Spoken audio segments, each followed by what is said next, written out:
the last time that I went to Big Sky DevCon and I talked to Carson, and he said that HTMX was done. He said that there will be no HTMX3. And, he sort of put his hand on my shoulder, and, in that moment, it's kind of like, it's like your grandfather. And so then 8 months ago, I see there's this post on Reddit. I said there would never be an HTMX3, but I never said anything about HTMX4. So let me finish here. So the whole point of using HTMX is that I don't want to learn anything anymore. I've learned enough. Do you think we've gone a little too far? Is this a little too much? Okay, so I have avoided HTMX4 and kind of doing videos on HTMX4 for the most part. There's no need to get into why, but Michael reached out. Carson's going to be talking about HTMX4 at the upcoming Big Sky DevCon. So I don't really know what's involved here, but let's kind of, Michael, if you want to let's get through this. I'm hoping there won't be too many differences with HTMX4, but anyway, I'm sorry. Hi, welcome to the show, Michael. Hi, Larson. Lazarus, right? Yes, yeah. So I'm Michael. I was working on, just helping out the bug fixing and GitHub issues and that sort of stuff. HTMX2, that's where I got started. That's the one I'm familiar with. Yeah. And I started. I sort of started right when HTMX2 became a thing, because they moved from 1 to 2. Wasn't a big change, but yeah. I remember it. Yep. And I started just helping out. I actually first started out, I got interested because I was looking, there was an article on security, CSPs, and how bad HTMX was with security or something or other, and it seemed that's a bit weird, and I got interested in it then, but and I ended up, I wrote my own extension. I wrote it was called Safe Nonce. It's just a way of securing, improving the security of the nonce feature that has you can have a nonce on your CSP, which is a random number each time, unique number each time that protects the page scripts from being intercepted and broken. So and it doesn't. Is this a CSRF thing? No, CSRF is different. CSRF is for preventing similar kinds of attacks, but it's designed to prove that the client is who they say they are, and you're not spoofing something else. That's what CSRF is. But nonce security is designed to prove that the server returned the script, and it wasn't injected by some malicious person, basically. The common attack is you got a text box, and you type in some username in there, and instead of Lazarus Morrison, you type in begin script tag alert. You just start typing in HTML into your name, and then the server returns that back to you. That's classic cross-site scripting, and it allows you to put script tags into content, to user content, which then gets echoed back to your server, and now you're running whatever code the attacker injected into the URL, in a link from an email or something like that. So running was HTMX vulnerable to this? All server-side rendered applications, all web applications are. Any application where you're generating HTML on your server, you're vulnerable, because if you generate your HTML using the user content of the end user that they submitted, and you're just rendering it as a page, now whoever owns that content owns the page, and it could not be the person you want, so that's a danger. And so you have nonces, which is basically just a way of, if a script doesn't have the matching nonce that came in the header from the server, it doesn't execute. So it's just a blocking thing, yeah. Gotcha. And the problem is that when you're doing partial page replacement, it falls down, because when a partial page replacement, the nonce is the one, you only get it once at the start of the page load, not on every HTMX request. So Safe Nonce was just filling that gap of returning a nonce and then checking the nonce in each individual HTMX partial response matches the nonce returned by that partial response, and if it doesn't, block. So you get the same effect. Same effect is right now. Nonce protection is only on page load, and only affects page load scripts, not later added content. Yeah. It was just a little thing. I don't know if there's anybody using it. It was just fun to write, and that's where I started. And then I got into issues and fixing bugs in HTMX, and helping out. There was Telrashon, who was the guy doing most of the help at that time, and he was awesome, and helping him out. And then it just morphed into Telrashon. I'm not sure his real name, but he was the guy. He was the previous. He had his own HTMX based application, and he was doing a lot of that, spending a lot of time answering questions and helping out, being awesome. Gotcha. Okay, so you started doing some, basic. Just bug fixes, looking through the bugs, and also adding this extension to kind of look at the safety of it, and then did you get pretty into like adding more stuff to HTMX? No, well, well, Carson was very, very sort of conservative about new features. Right. Don't break stuff. This is what I thought. Right. Yeah, and so I was pushing for some new features like better out of bound. Out of bound has always been an issue, so I wanted to improve that a bit. Add some extra features and support into. So you're talking about the hx-swap OOB. OOB, how you can take any ID, put it in, give a partial that same ID, and the hx-swap OOB will replace that ID. So you wanted more of that or less of that? I would, Well, it was just more control, because everybody, I constantly get bugs of people complaining. I want to do this, and it's like, well, OOB doesn't do that. You can't. You can't control the whether it's swapping the inside or the outside of the OOB. Sometimes you want the whole OOB to be swapped in. Sometimes you want the inside to be swapped in. Sometimes you want multiple nodes to be swapped in. And it was pretty much, if it was some swap styles, it would do the inner, and some swap styles would do the outer, and you couldn't control that. And a few other little things like that. And so I wrote, but it was hard because, I'm proposing this feature, but it is change, and there's a risk of, if you make changes, is it going to break somebody? That's what Carson was very, very concerned about, is don't break stuff. Right. And I started out... This was a big deal going from HTMX1 to HTMX2, was like, we're not going to break stuff. And... No, it was very, very clean, 1 to 2. It didn't change anything or break. I mean, the upgrade migration guide was very, very seamless, So... Well, let me just, the obvious. We're here to talk about HTMX4. So, what happened where all of a sudden we need an HTMX4? Yeah. Well, so Carson came out while I was talking about the, this OOB things and other things, and he came out with the article of, there's not going to be, HTMX is done, basically. Future of HTMX, just keep supporting it, no changes. We just keep supporting it forever. So I was like, okay, well, no HTMX3 then. And because when I was pushing for changes, it was like, is this, if we change this, let's try to change the semantic, you sort of need to bump the version number up or whatever. So yeah. But anyway, and yeah, he was kiboshed on it, and then there was a interesting Christian came along. He was he came up with an extension, server commands. So it was just an idea he had. He thought it was awesome, and I pointed a few holes in it and fixed a few bugs in it. And it was the idea of you'd be able to send explicit commands in a separate tag down to this, little server commands to do all the core things you might want to do as partial replacement. Instead of using OOB, you would use a little thing that would swap whoever you want as a command.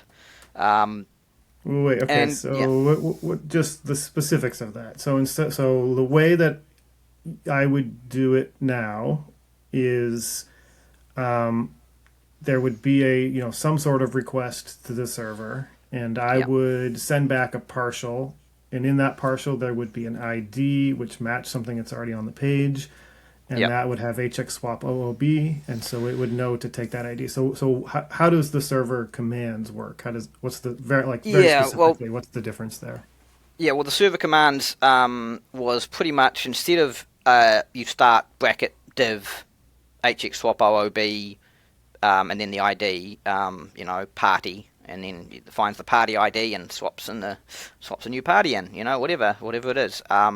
That's the normal format you do for an OOB. And the idea is it's just a normal div inside your content. So you got your content, you got your A, B, C, D, different tabs, and then one of the divs inside of your response just has this hx-swap OOB.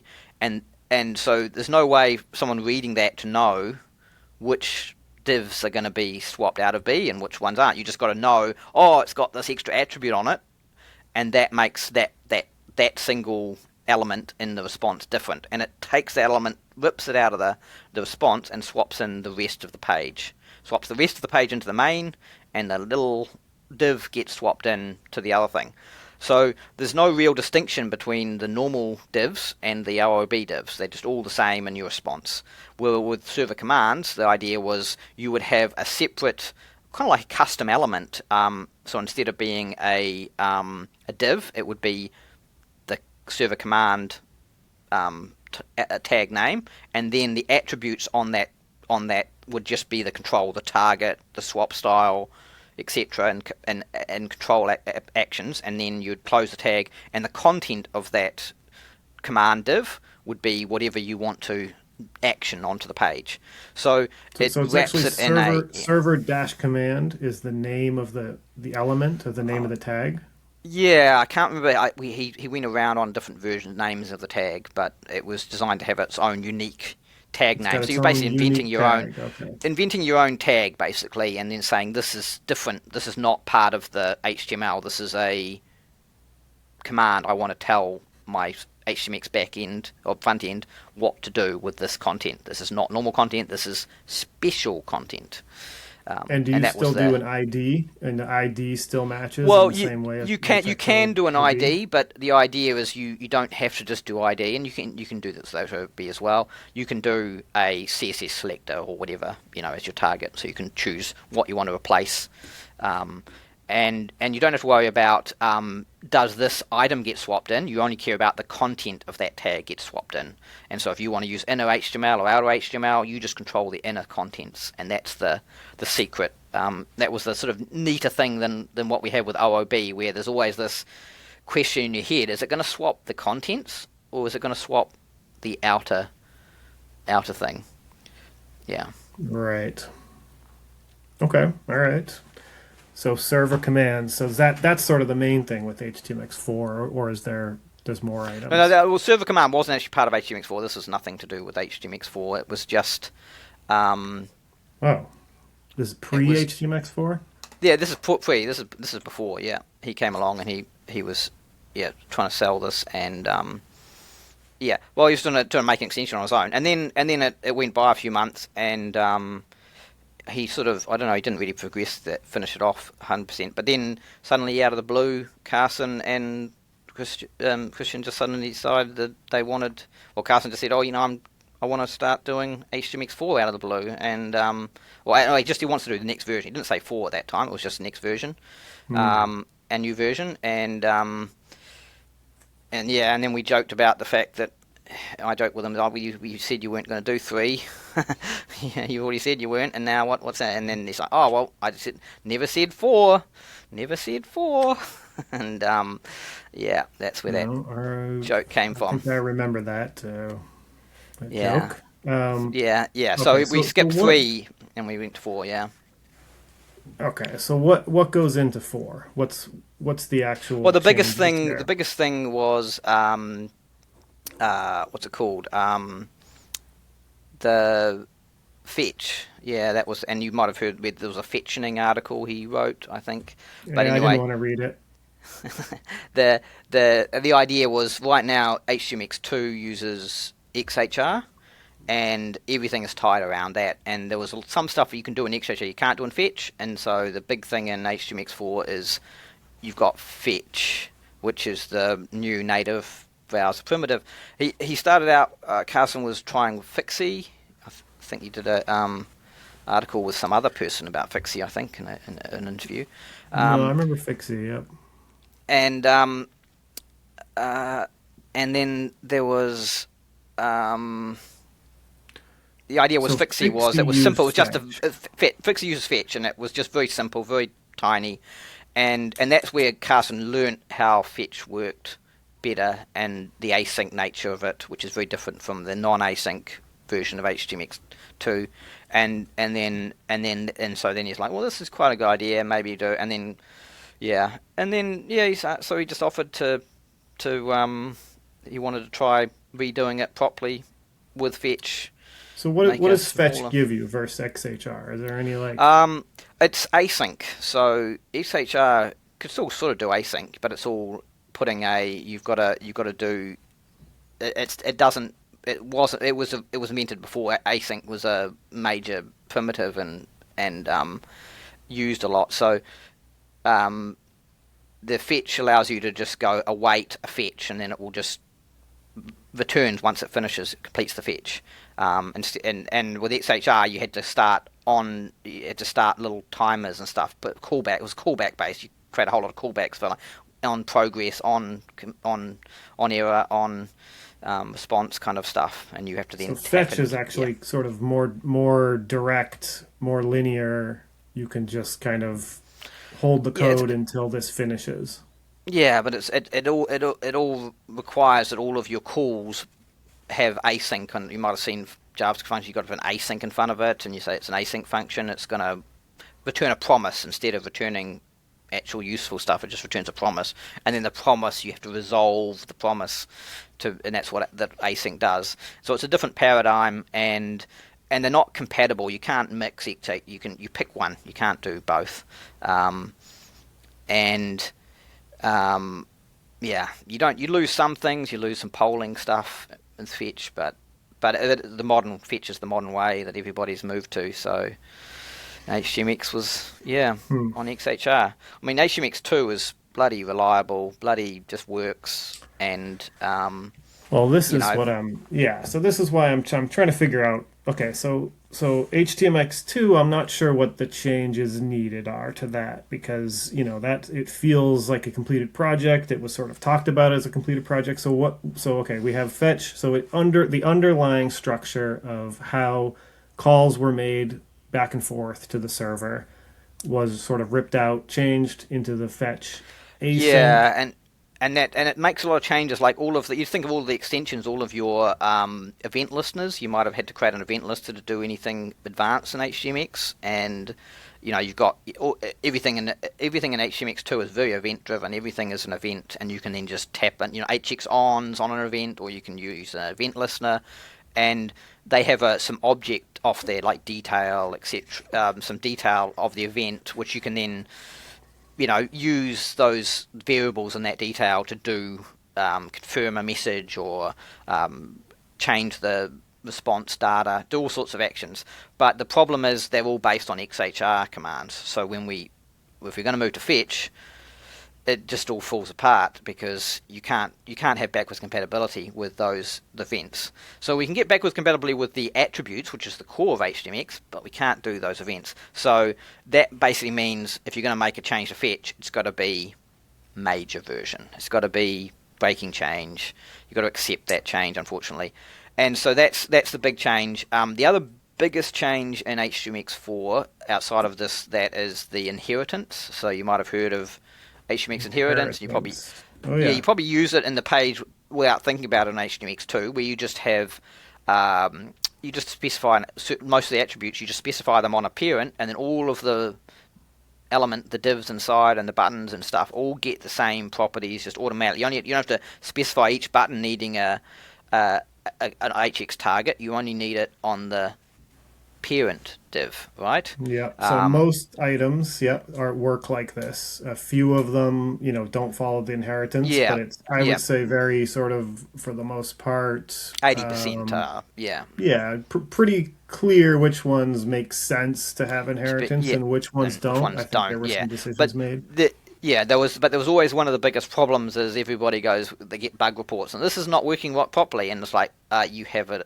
inherited attribute that overriding what you shouldn't, and you have to uninherit it to make it work in that situation. And it's sort of like a bit of a foot gun. It's always been a bit of a foot gun. It's kind of like if you're not, once you're used to it, it's okay. But if you're not used to it, it's just a confusing mess sometimes when you've got the parent thing 2 layers up is breaking your, applying something to your bottom div. Your hx vowels gets dropped down and all sorts of stuff happens. So it was one of the things you wouldn't know which attributes applied. So that's why Carson made the decision to move to an explicit inheritance. So that means that in htmx4 you have to specify hx target : inherited blah, and what that means is that will then apply to all the children, and it's applying to all the children because you set it. So that's the explicit part of it. That's the big change that could impact existing users, and when you have to do a migration to just move those things from the add an inherited or move them into the children, and that's one of the changes. And okay, all right. So the inheritance is now explicit. You have to be explicit with it, and that's kind of a breaking change in some cases because they might. Yeah. Okay. All right. So what else? And the other thing was the two main things. Yeah. The only thing is when we moved to the events being broken, the existing fetch change, we created a new object called the Ctx object, which is the context object, and that is like everything that get past an event has a CTX, and the CTX has all of the variables that control HTMX internals. So every event, almost, you can just go into ctx.target, ctx.swap, ctx.request, and you've got access to all of the internals. In HTMX2, it was a little bit kind of we just randomly put different variables in whatever made sense for the thing. So it was just very bespoke, each event, where now it's just a CTX. So sort of trying to simplify every it. Every HTMX object is sort of generalized into a CTX object. And that's all of the state is stored in there. All the state of all the inputs and outputs that it's going to do through the life cycle of the request, basically. Just of that single HTMX. Yeah, of that single AJAX request. Yeah, think of it as like an AJAX request, Yeah. So it's a standardized context that for every single AJAX request that is sort of the same across all objects, so that you don't have to kind of know the specifics of each individual type of request. Is that? Yeah, you don't need to know the exact. Well, yeah, I'm not sure. Yeah, it's just a way of wrapping it all in a consistent form, and it's also what HTMX uses internally to pass the data between each part of the event, basically. Yeah. Yeah. Okay. And who's sort of responsible for the explicit inheritance? That was a decision by Carson. Yeah. Yeah. And the CTX object.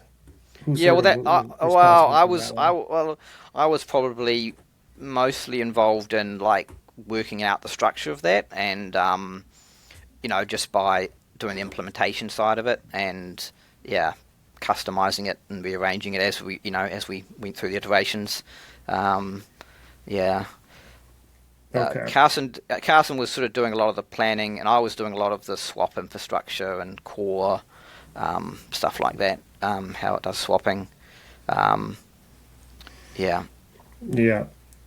Okay, so those are sort of through the fetch, the inheritance, and the CTX object are sort of the three HTMX4 things. Well, no, I haven't even started yet. So the outside of that, there's also the big thing I did was the extension system. So HTMX2 has an extension system. You might have seen hx-ext. You've popped on every time you want to do a JSON encoding or something like that. You go hx, and this was kind of a mistake we made in 2 a bit, where you actually have to actually add a comma separated list of extensions you want on every element. And it applies down, and here it's down, which makes it easy. But so you put it on the body, and that's fine.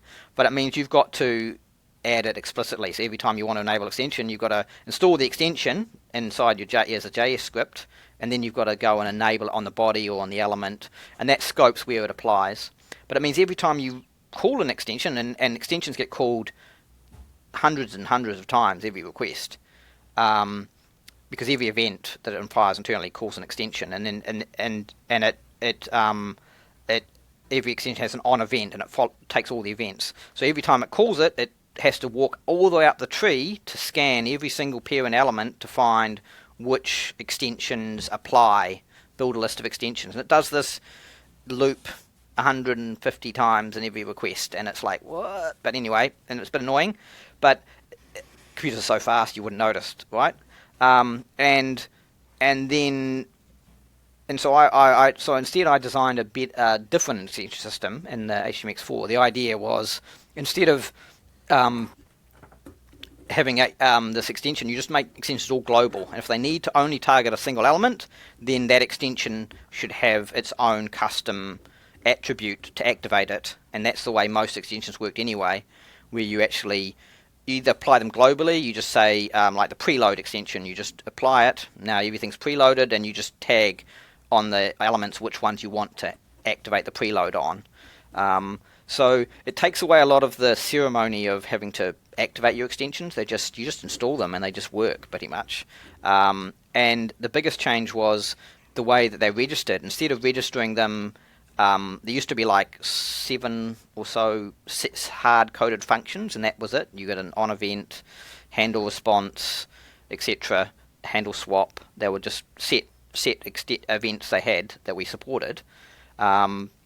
Instead, I moved it to just the extension object pass is just a function with a list of function names, and they're all just HTMX events. And we had to rename the colon and the underscores. But all it does is it puts it into a map. So every time an event fires, it just checks that map, and if there was no entries in the map returns a null response. Nothing happens. So it's just a map lookup, and then it does nothing. And if they've got 3 or 4 extensions running, each one will register an entry in the map for that event name, and then only those event names will fire any code. All the other codes just all no-op map lookups, and then only the ones where you've actually registered something in your extension will actually fire. So it makes it a lot more lightweight and more efficient. No lookups. It's just a map lookup, one map lookup, and it's done. And it means it's you like can O of one setup here. Yeah, you're just immediately getting the information. you just immediately get the thing. Yeah, and if it doesn't exist, you just return straight away. So it means you can in theory install 100 extensions, and it has no real performance impact. Where you're not having to manage the hx extents. So you can it just means extensions are not costing you anything effectively. That was the idea anyway. And it makes them a little bit easier to write, but it does also mean all your old extensions no longer compatible. You can't use an HTMX2 extension with HTMX4. And we had to rename the registration. So the function to register extension is different in HTMX4 by design. So that if you could in theory have an extension that does both registrations if you need it to, or you could, it'll throw an error if you try and call the wrong one with the wrong version. So protect you from running the wrong, stuff. But that was a big change that I championed. But it does mean, old extensions had to be rewritten. I had to go back over all of the community extensions and rewrite them. And Did you end up changing the core of what was included in the extensions, or is it? Yeah, there's a big change there. So extensions in V2 were moved out of core. They were in core, I think, in V1, and then V2 they moved them out just to HTMX extensions repo. So all SSE, WebSocket. Right. They were trying to make the HTMX core Core smaller. just HTMX, yeah, and then extensions would be separate. And that's all fine, but we've actually sort of undone that now, and all of the core extensions are now in the repo, so they're lined up, all developed at one time. You don't have to, develop them here and then develop them there, and it means that there's more cohesion between the extensions and the core by design. Can people still add their own community? Yeah, extensions? you can just register your own extensions, and you're free to do your own thing. There is some security in there. There's an issue that, in theory, an attacker, I mean, unrealistic, but you could install malicious extensions, for example. So there's actually a config value you can set which restricts which extensions will register, and you can't register them twice, so that if you put that set, you decide you want to have these 3 extensions, you can specify them in a config, and only those extensions will ever load, as long as you put them up the top of your head. No more extensions for anybody else. But that's a bit extreme if you want to get into this high security side of things. But yeah, that's the idea. And then we build a whole lot of extensions into the core of HTMX. The first one was one I was working on. You might have heard of HidioMorph. You probably used it a couple of times and try it out, but then it's kind of a bit fiddly. I started working on HidioMorph about the same time I started on HTMX. Carson got somebody else who was working on HidioMorph, and he didn't want it. Carson didn't really want to spend his time on HidioMorph. Someone else wanted to take it up and make it better for use in Turbo, I think. And so my understanding of HidioMorph is, basically it's a morphing algorithm for taking HTML from the server, putting it into your DOM, but doing it sort of in an efficient way that's based on mostly matching up the IDs, or that's sort of the core of it? Yeah. So HidioMorph, the idea was, matching IDs. You keep the IDs to begin with, you capture them up front, and then you know which ones match, and then you can make smarter decisions. And you don't have to, like in a morphing, the issue with morphing is you've got a whole lot of elements on the left and a whole lot of elements on the right, and you've got to find which of them match up, which of them are lining up. And the issue is they could have reordered, they could have changed. If they've both got an ID, then you can line them up perfectly, and you don't lose any state because you know those are the same item. That was the idea.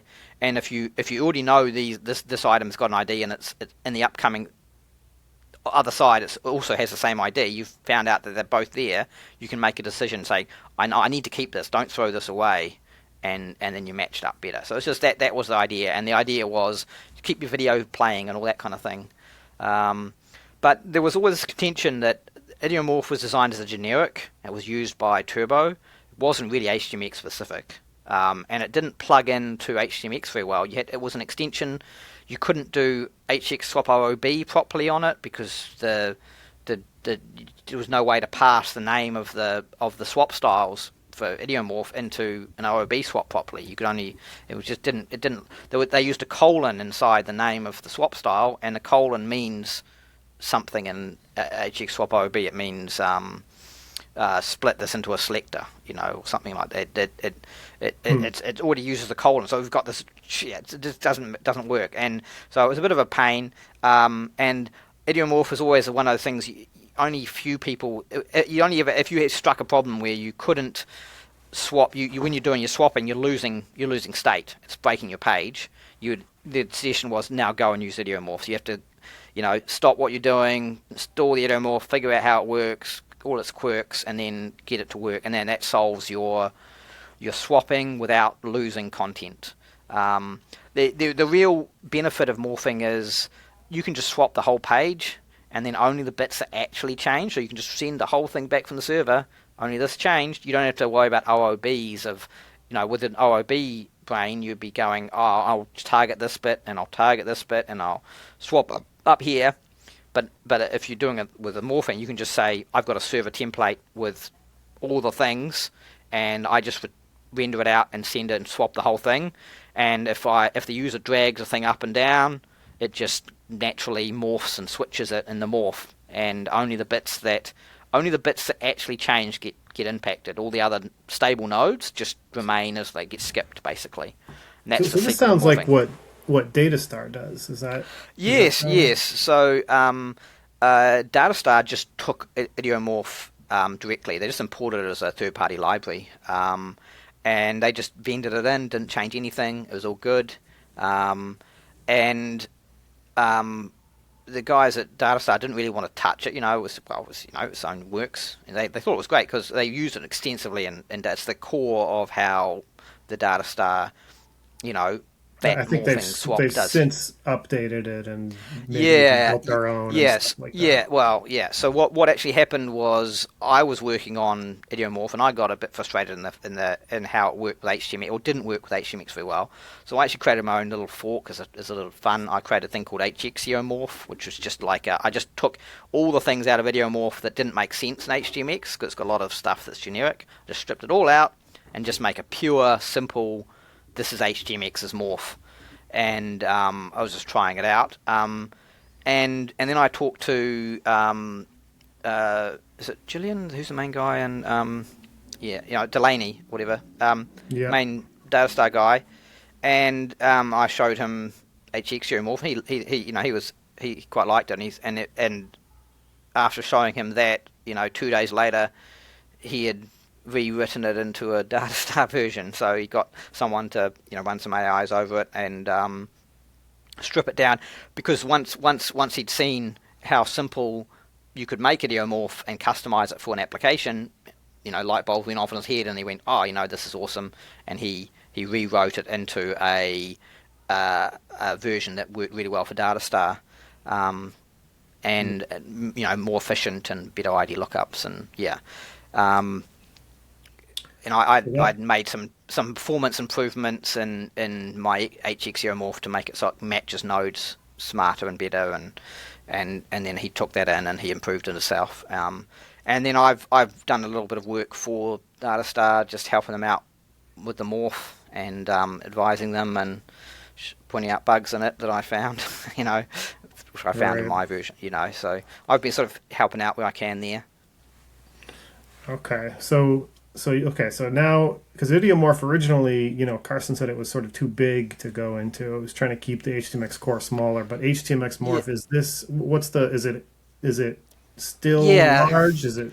Yeah. So what I ended up doing is morphing is really useful for a lot of applications, and people don't use it because it's too much of a faff, basically, But so the idea was, if we can make it core and make it small and tight, we can make HTMX for better in some way. Like it's just part. If it was just part of the thing, people would actually be able to use it rather than not having to opt in. So the idea was, I took my hx-morph version and I cut it all the crap, even more of the crap out of it. Cut it right down to the very minimal. It's about a kilobyte in size now, and adds about a kilobyte to the HTMX minified Brotli size or whatever, and just really tight, focused on HTMX, and then we're able to use that in some of the internal functions, some of the CSS swapping, and we use the copy attributes part of morph quite extensively inside the application, because once you've got that, be able to morph attributes, well, we may as well use it inside other parts of HTMX as well. And then we ended up coming up with another one, which is interesting, was outer sync came out of that. How you got inner HTML, outer HTML, before end, your standard stuff, you've bread and butter HTMX. Well, we found a problem with HX Boost, which I'm sure you're familiar with. HX Boost, been around for a long time. Yep. So HX Boost is when you're replacing the whole body with a link, basically, is the core of it. You swap out the whole body, you put HX Boost on a regular link. It goes to the link, gets everything except the head, and it just puts the body in of the new link. Right. Yeah. Just swaps out the whole body with the new whole page, just the body of the downloaded page. And with HX Boost, you normally using full page. You're not parceling. You're doing full pages 99% of the time. So and that works, But the problem is that the body tag, you can't replace body tag. It's banned. Like they don't. Once you've created a body tag in your page, there's no way to delete it because it's the body tag, and so you can't swap the outer HTML of a body tag in HTMX2. So if you try, it just converts it into an inner HTML and only swaps the inner contents and just ignores the body tag, just stays as it is. So that's one issue in HTMX2 is you can't actually change, if you want to change the attribute on the body, you're not allowed to. It's just not an option because there's just no swap target that can even change it. So in HTMX4 we've created a new swap tool called outer sync, and that is pretty much just a combination of morph and outer HTML or inner HTML morph style. So are you saying out of sync or outer sync? Outer sync. We have outer HTML and outer morph, and now we have outer sync. And the idea with an outer sync is that it syncs the outer shell of the the body tag or whatever, the upper tag gets synced, so it gets all its attributes moved and added using the morph algorithm, but the contents is just hard swapped, just like a normal swap. So it deletes and recreates the nodes, so you don't have to worry about event listeners or state being lost, being retained or anything like that. It's just a clean every time, but the actual tag you're outer syncing, which is normally the body tag, is smartly morphed in its attributes. So so it just gives it a little, it's only very edge casey stuff, but it's just interesting new option there. Outer sync. Okay. Yeah. All right, and was this who worked on that one mainly? Oh, that was mostly me. That was all me. Yeah. Okay. Yeah. All right. And, so is that sort of, you think, is that kind of the last of the HTMX4 items? No, we're a third of the way there. What else do we have? Yeah. Well. Oh boy. Sorry. So the other things we worked on, there's quite a few other extensions that we worked on. Like the biggest one was probably the SSE extension. The interesting thing about that one was originally the plan was to make it built in, which would be very much close to what Datastar is. Datastar has SSE native. It's just SSE all the way down to the roots, right? And one of the changes with Fetch is Fetch has built-in support for SSE, right? It's just like the way that SSE works in V2 is that you actually use the SSE API. There's a separate really old school SSE API. You create a stream and you actually ask for a stream when you're in the request, and and that's the design is. But with Fetch, you've got the option. You can just specify when your Fetch request, by the way, I want to be able to return streamed as well. I want to accept streaming and HTML both. And so what we did in the original version of HTMX4 is we put SSE in as a first-class citizen. This was Christian's thing. He was into SSE, so he was pushing for that.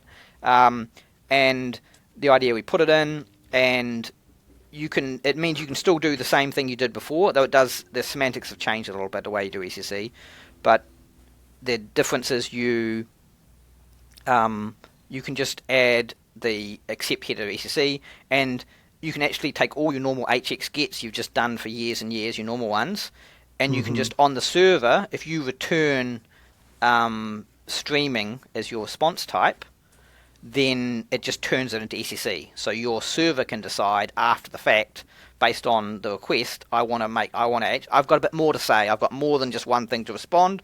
I want to respond with multiple, which is what Datastar does natively. It just responds with streaming native, and then has an HTML fallback they added later on. But so you can so you could. But this is still an extension, so you do have to declare it ahead of time. Well, and originally, when we first did HTMX4, we made it built in, just like Morph. We put SSE as like everybody should use this, so we'll make it. It's simpler. It was simpler at the time when I'm thinking, well, if we're going to support any request being streamable, we may as well put it in core, right? And then it's just a new feature you get. By the way, you can return HTML or you can return streams, and we'll handle it either way. And that was the design choice. And then the other part of that was the partial system. You might have, I'm not sure if you heard of hx partial, but this is what came out of that server commands thing. So, and I did a lot of the work implementing the swapping design for this, the swapping part of it, the swap this mechanics. Is hx partial? Yeah, hx partial. So the idea is it's just like talk about server commands. It's a separate dedicated tag, just called hx partial. Any contents of it is swapped into the page, either in or out of HTML. It's not the hx partial never hits the page. That's the secret. You never see an hx partial. Tag, kind of. It really is just a template tag, but it's a custom one that we've designed just for HTMX. And you put the target and the swap style in it as attributes, and then it just swaps in the contents. So you get better separation of the in or out of HTML than OOBs does, but it's a little bit more verbose than like if you still just want to put an ID on you just have an element with an ID, and you just want to use hx swap OOB and ID equals Bob. That still works perfectly fine. We haven't taken away the OOB swap functionality at all. In fact, we've actually made it better. We've incorporated all. I sneaked in under the radar without telling Carson that all that improvements that I did for hx swap OOB are now built in into just more advanced way of doing swapping and stuff. But you can, the idea is you just have an hx partial, and it just swaps in. And the other cool thing I added, which I used in the Upsert extension, is there's support for extensions to add their own. So not only is hx-partial a thing in HTMX, any other thing you imagine and can dream up is now possible. So you can have the example I've got is hx-upsert, which is an extension I made. The idea with an upsert is sometimes you've got an ID of an element and you want to insert it into the page. But if it's not there, if it doesn't exist already, you want to insert it into a location on the page. But if it's already there, you want to update it. You might have used data upserts on databases before, where you want to add a record into a database. If it's already there, you want to update it. If it doesn't exist, I want to add it, right?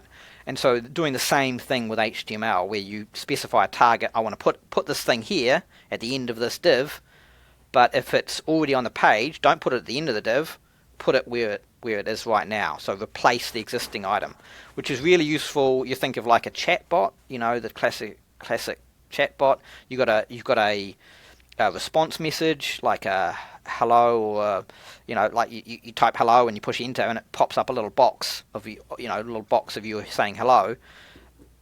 That would normally go at the bottom. But with an upsert, you could say, well, if it's already there and the person doesn't edit to their hello and goes backspace, I misspelt the thing, and makes a change to that response, you want it to go over top of where it was, and you might have had another message below it, right? So you want to be able to insert where it is if it's already there. If it's not there, just pin it to the bottom. And so you've got that simplifies the server, because you can just say, here's an update, just push it out, and it just either does one of two things. Two different this locations. Is a custom tag. So it's like you have like hx upsert, hx-upsert. Yeah, well that's what I added. Name? It's actually it's also a swap style. You can use it just as a normal swap style, but I also made it so you could use it as a swap as a tag. So you could have hx-upsert and then the content, and then it would do an upsert on that tag. So effectively you've got a way of doing an upsert command, like that server command idea. And the idea is that the way the extension system works is it just takes every time you get an hx-something, it turns it in, under the hood. It actually just turns it into a template so it can be parsed properly. So it turns it from a hx partial into a template with type equals partial. And that way, and then it removes it out of the DOM, out of the main swap. So you take it out, you only swap in the real content. This is extra thing that you don't swap in, and then the hx partial gets passed to the partial system and then gets swapped in somewhere in the page. If it's an upsert one, it just calls an extension event saying htmx process upsert, and if there's an extension called upsert, it will register and do it itself. So the real use case, I'm working with Drupal right now, which is a big, you might have heard of Drupal. It's website custom pages, CMS, custom pages, CMS, just various old school web things you do with it. But they have a messaging system, and so I'm proposing that we could use that same thing there, where you've just got hx message or whatever, and then that becomes a toast message in their Drupal format or whatever. So it becomes a separate command that wraps it up in a nice little bubble with control attributes that are sensible and a nice API service. So the server just has to generate a little hx message or whatever the action is, and then the client then just magically does all the things for you. And you're not, the old school, you'd have to use triggering events, or you'd have to do some sort of side channel and a header to try and get it to do some custom action on the page.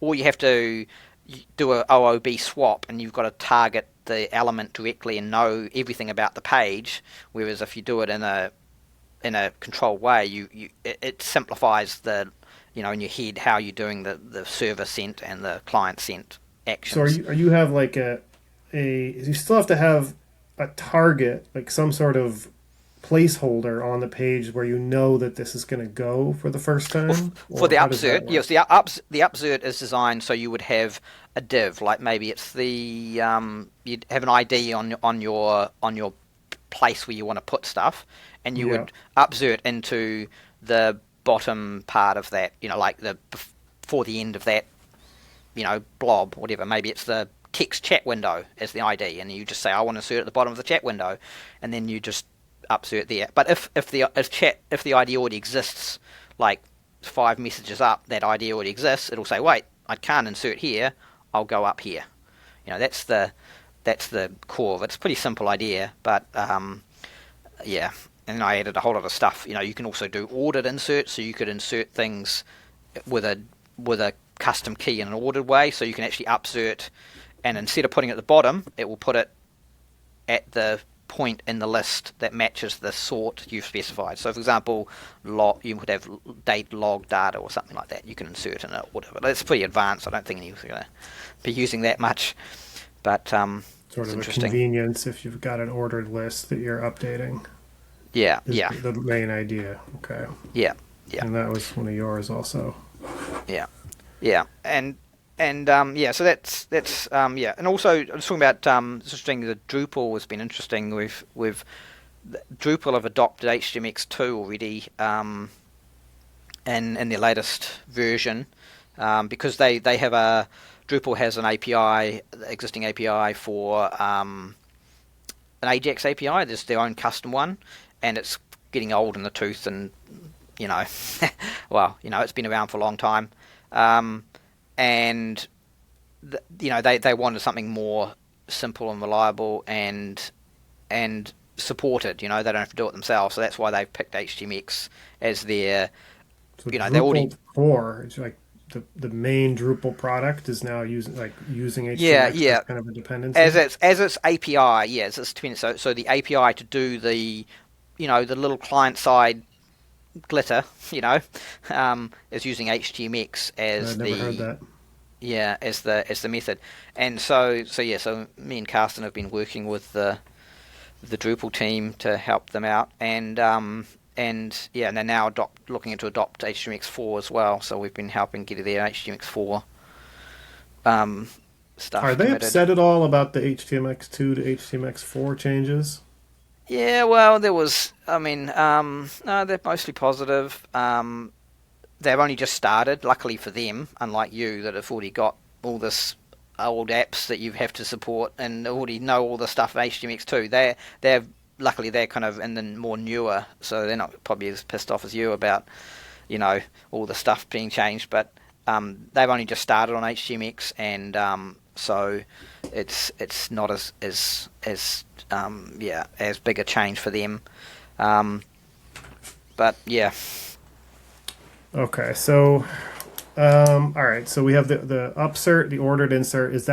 Are there sort of any other HTMX4 items? Yeah, well, let me see.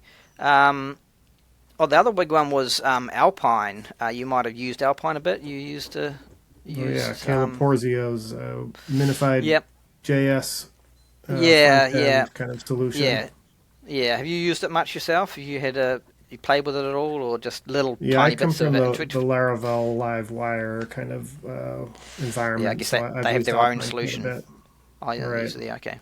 Yeah, and I mean Alpine is the concept of we'll just create some reactive data objects, and then you get to then use them in all of your attributes and make it show and hide and make an X4 to create a loop of a list of items added into a shopping cart. I don't know, just little things like that where you can do little interactive things in the client. Yeah. And the problem is that the problem with Alpine is it controls it. Who controls the DOM? Does HTMX control the DOM? Does Alpine control the DOM? Whose change wins, right? And they fight. They're competitors for the truth, you know. So there's always been issues where you go to history restoring, you go to you do updates, and it can actually break their Alpine because they don't expect each other clobbering their content. And so and some of the swap styles would swap in. HTMX is doing all this fancy stuff with CSS transitions, where what it's doing under the hood is it swaps in the content, but to allow you to do a CSS transition where the thing will change, it actually has to swap in the original content and then change it to the new content. So if something is changing in size and you want it to like zoom out like a really nice little zoomy thing, you have the originally it's this size in the HTML and now it's this size, and you have a transition. For that transition to fire, it has to change from this size to this size. So what we do to handle CSS transitions is we put the content on the page and we put the old version in first. We detect if it's got an ID, we put the old version in, and then after the swap finishes, during the settle, you might have heard of settling. You probably don't know, most people don't know what it is or care, but the settle phase, Yeah. it then applies the final version, which is the full height, and that happens 20 milliseconds after the first thing happens, and that 20 milliseconds gives the CSS transitions a chance to trigger and render the thing as a animation. So how does you're saying this is linked to Alpine, but the issue was there was an issue with Alpine, and the issue with Alpine is you go and swap the content in, and then we change it after the fact with the settle phase, and in that time Alpine has rendered new content. So while we put in the original old version, and then Alpine does its thing and it retains that, and it's stored and understands the old version, and then we update it to the final version, and now the things don't apply, and your show and hide breaks, and all sorts of things start breaking because we're fiddling with the attributes for the, if you try and unhide something on your server, you send the thing down, and Alpine just gets confused, and it was just causes little weird bugs basically, and you just and there was all these threads in the HTMX, GitHub for weird. But how do I do this? Oh no, you got it, and you had to change a settle to 0 to say no settling, or you had to destroy the attributes after you just to call Alpine dinit tree and hack around it basically. So this change was not specifically made for Alpine. You're saying it was more made to handle the view transitions and the CSS transitions. Well, this is just a legacy thing that we had for CSS, the old non-view transition for CSS transitions.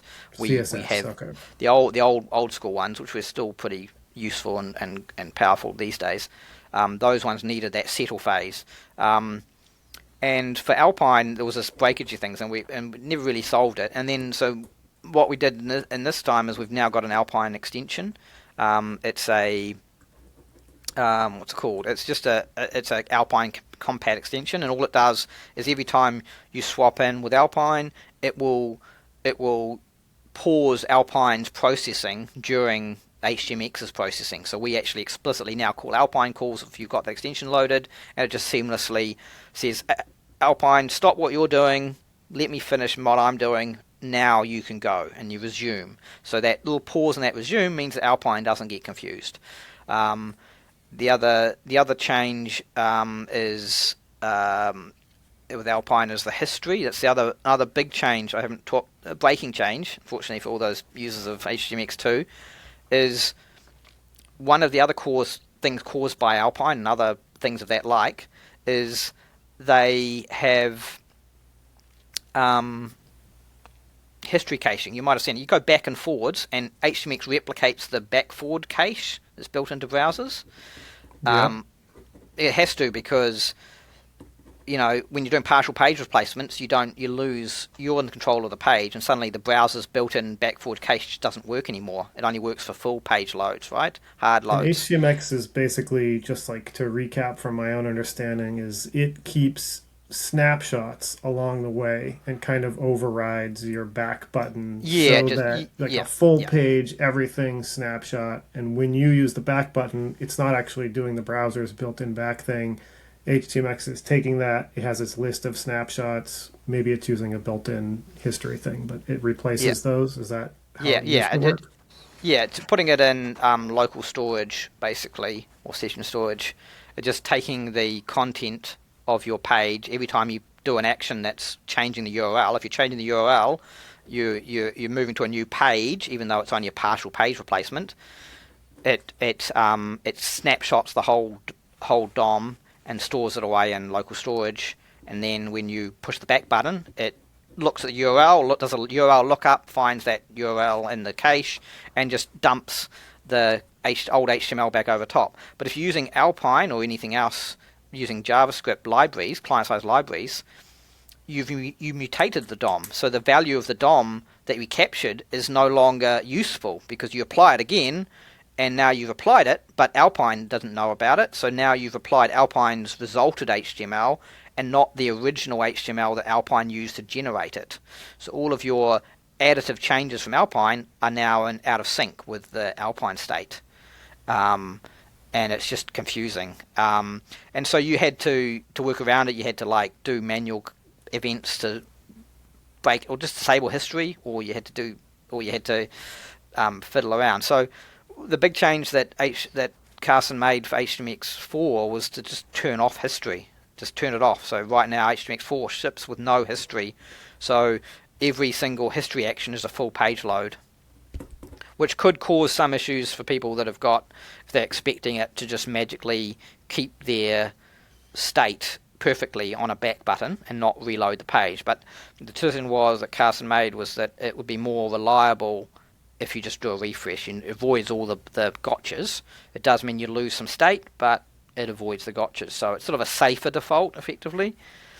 So it's more, shifts some of the keep your state correct onto the server side based on the URL. Server just sends the whole thing again. The idea is you just send the whole page again, and if you're using history, you're going to have full page responses for each URL. You have to be able to support an F5 full page load anyway, so you may as well lean into that and just reload the whole thing each time. And so that's all good. And then I'd worked on the... And that was a Carson thing. Yeah. And the CSS settle phase, was that you, or is this... I did a lot of the implementation in 4, but it's originally something that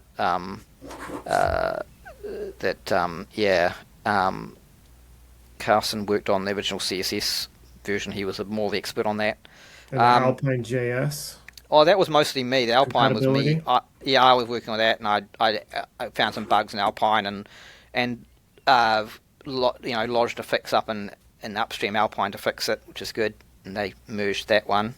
Talking to what's the main Alpine guy's name? Caleb Porzio. Caleb, yeah. We were dealing with Caleb, and he's not day to day working on Alpine, but he was the original. So we worked a little bit of that to get that going. But then the interesting thing about history is after taking a history out, I then built the the new history API using new extension. I create a history cache extension, just redo it all from scratch with better session storage version. And the idea is, instead of doing it on page name, which is a bit fragile, it now just generates a random ID on every single page capture. So it always allows you to go back and forth more reliably, because you're not I was trying to keep my laptop awake. Is it going? Okay. Sorry about that. Yep, no problem. So this was an extension now. Yeah, so extension that history was removed in core, but so you've added an extension that brings history back, but in a different way, by doing in a different way. A hashed ID for each state, so that it can go back no matter what URL is. No matter what URL, it will retain the thing. And the other thing I added was one thing you lose during history, or you get it with, if you do a BF cache based solution, it retains all the inputs and the scroll BF positions. BF cache, it's the back forward cache built into the browser. Oh, BF cache, okay. Yeah, so that when you use the proper native one, it captures every single JS state of your whole page. All the JavaScript gets captured as a big dump of JavaScript heaps, and all the inputs are captured, and all the scroll positions are captured. We can't restore the JavaScript state. That's it's lost. But what we can do is restore the input. So what I do now in my history cache thing is I actually capture the input value and the scroll position of every text box into attributes in the saved data, and then when you restore that saved data, it just reads those attributes out, removes them, and applies the inputs. So effectively, you get a seamless, exactly the same as what a real native browser would do. When you go back, it restores all of the positions and inputs back to exactly where they were, which is not possible in 2. And the other thing I was talking about Alpine is the other feature I added was, if you install the Alpine compatibility and the history cache together, they work together now, and so that when you push the back button on an Alpine page, it actually captures all of the internal Alpine data into attributes as well. So it captures the hidden Alpine state and then restores it back using Alpine functions, so that when you go back page, all of your Alpine active drop downs and whatever you've done come back the way they were. Whereas instead of where they were in there, because often when you've got Alpine, you send something from the server, it's got a value, then you change it in Alpine client side, and then you do a navigation, and you come back, it's back to the original, what it was originally, because it when the page loaded it initially, the Alpine had one value, and then it changes under the hood, which is how Alpine works. So yes, it's interesting. Of the Alpine extension or part of the history extension? Well, it's actually both. They're designed so that if you happen to install them both, then they call each other. They emit events to each other to coordinate the actions. So, the Alpine extension actually just listens for history restore events and does some extra Alpine actions to de-init and re-init the trees and capture the state. And if you don't, so they're independent, you can run them independently, but if you happen to run them both, bang, they work together effectively. Same thing with the head extension. The head extension is a head extension that allows you to have boosted full pages and then change the scripts applied to the page and control the scripts that get added in the head. And that also now works with the history cache extension, so that when you restore history, it will also restore the head back to where it was. So the head extension is a new one that lets you. There was a head extension in V2 as well. Yeah. But it's just a newer version of it. Updated to it. Okay. Yeah. The idea is to sort of make the extensions kind of all work together better. And so that's interesting. We can support Alpine better history support, and you have to now opt into it. So you have to. It's a bit of a change, breaking changes for people like you that have got existing websites. You upgrade to 4, and suddenly history is not going to be the same as it was before. So there's some some issues there, but yeah, and so is that sort of okay? So that's, I mean, I've got 17 items down right now. Is that sort of yes. is that everything in HTMX4? No, there's still a little bit more. The other big one I had was the CSP extension. So, I talked about it earlier. I talked about safe nounce I did. CSP? Yeah, hx-csp is the new extension. Okay. So that one came out of that safe nounce idea I had back right when I started, being able to support nounces. And how do you spell that word, by the way? Nounce? I'm not familiar. Yeah, it's well, if you're in a British prison, you would. The word nounce is nonce, and it's a very old English word for once on. Yeah, it's kind of old English word. Unfortunately, now it's a bit of it's turned into it's a British slang word now, unfortunately, which is a bit inconvenient. So for some people, it's a bit jarring to hear it. So we originally we had it called hx nounce, and then people were like, why are you promoting pedophilia? And it's like, what the, it's like, okay, it's like not ideal. So we had to rename it to hx-csp, but we can't change the word nounce because that's the browser standard. That's just the name it is in the browser, and we can't change that word, unfortunately. So so it's hx-csp now. Yeah, and it's the idea was to support that nounce thing where you can put a nounce on a script and say this script is approved by the server, stamped, I am good. You can trust me. The content I have is not going to be malicious, not unknown content is in there. It's safe. You execute this, is what you're saying.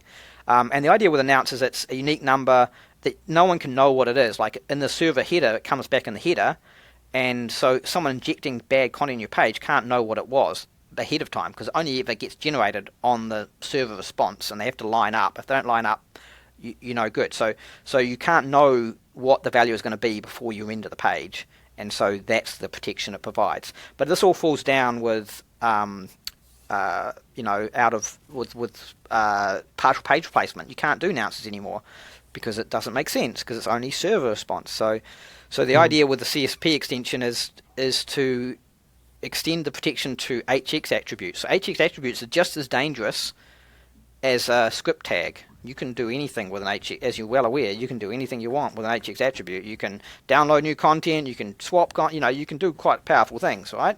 Very very low level tool. Yeah. So it's risky to allow if someone was to render HTML maliciously into your page via untrusted content, bad XSS, and you have HTMX installed, they could theoretically craft an HTMX message to display anything they like and do any behavior they want, and your web page would just happily execute it. I mean, there is safety nets because by default HTMX doesn't allow you to talk outside of your same domain. Only allow self requests. That's a core security tenant.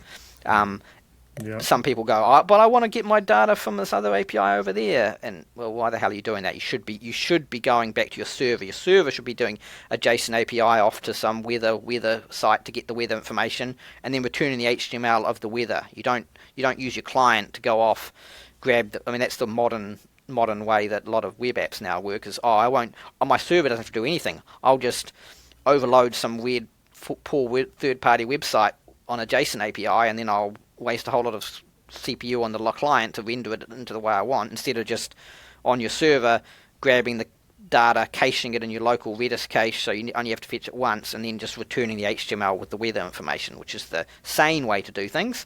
But people want to do it this newfangled client-side way. But that's the core thing, is you only talk to your server. And so with announcers, you've got a risk that the issue you're trying to cover is someone breaking into your website via bad malicious content and then embedding HTML into your page. Like you have an editor, you let you edit a text box, store that in the database, return it back to the user. Now it's live content on your page, and you forget to sanitize it, you're now in trouble. So the idea with hx-nonce is you put in hx-csp, you put an extra attribute called hx-nonce on every single htmx attribute with the value of your page nonce, and if it's a partial replacement, it's the value of the partial pages nonce. And under the hood, it basically says if you have an hx-nonce, go. If you don't, no, and it just blocks the element. So you can't use it. Basically, it's a security gate. You can't use hx attributes on or do any dodgy.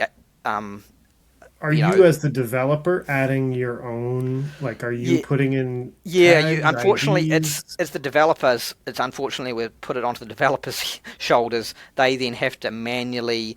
You already do it already in your templating language. You go script tag and you put %nonce% into your thing, and then you have you generate in your templating language. You say enable CSP mode, and now it'll create a nonce variable.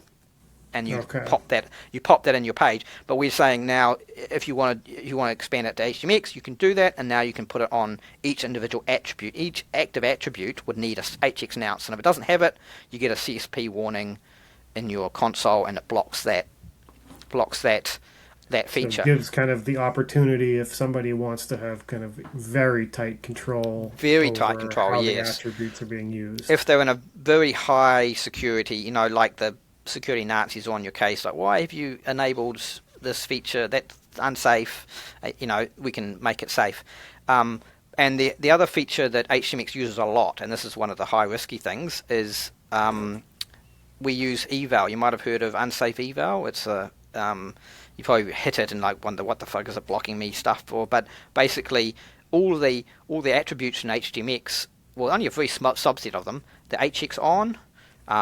There's hx-vals, JS : they're actually just evaluating JavaScript. So if you happen to, it's quite risky, because if you put user-generated content in one of those attributes, it's just going to run it on your page. There's no security filter. It's just go. And so the reality is these attributes are only ever going to be very small things, and you'd never put user-generated content unless you're an idiot. You'd never put it in there. And so that it's just very fixed values, and it works great. But technically, it's user-generated content could go in there and break the page and just execute via JavaScript. So by default, browsers with CSPs will block that, and you have to actually opt in to unsafe eval in your CSP policy to allow you to run those dangerous scripts inside your attributes. And it makes HTMX much easier to use if you've got these scripts, because you've got hx. You can just do an hx-on and just do a little tiny bit of JavaScript, or hx-vals, and just put in your JavaScript values.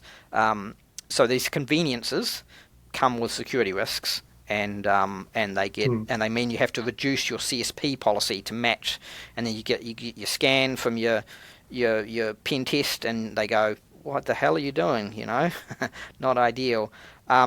So that's the thing we're trying to overcome, and the part of that hx-csp is it actually has a feature called safe eval. And what that is, if you turn that on and you've got the hx-nonce, it converts all of the JavaScript calls inside. You call hx-on or all the JavaScript in HTMX. It turns it into a nonce script. Instead of an eval, it uses a nonce script. It embeds it into the head temporarily, executes it, so it bypasses the unsafe eval. And what you're saying is these tags have been approved by the server. They're safe. I've said I know everything about security. I'm doing my best in security, and I've said these tags are safe. Allow them to be executed, and then you can remove the unsafe eval and have a completely strict nonce-based security policy in your CSP.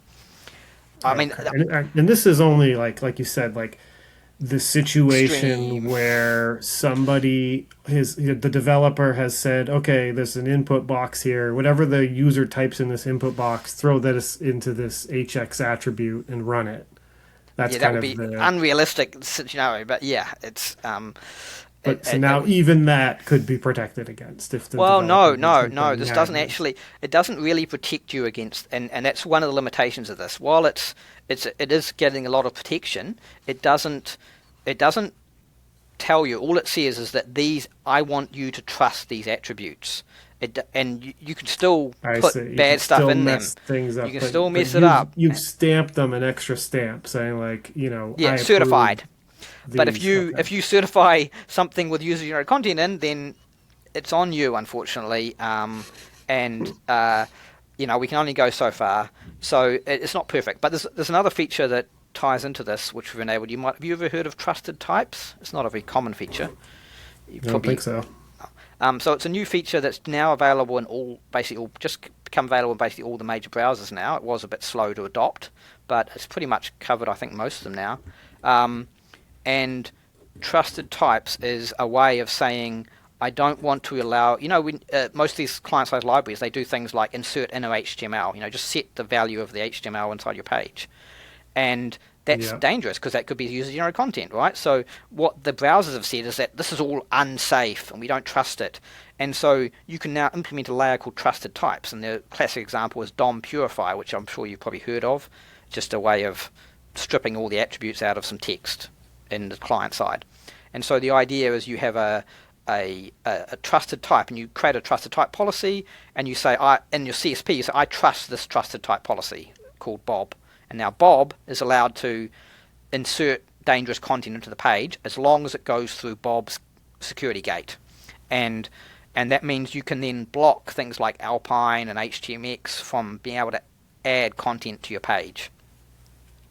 And so the idea is what with the CSP extension is it adds an HTMX trusted type, and then this allows you to add HTMX trusted type and plus any other trusted types for any other libraries that you want that are trusted type supported, and only those ones can do insert into your HTML. Nothing else can do it.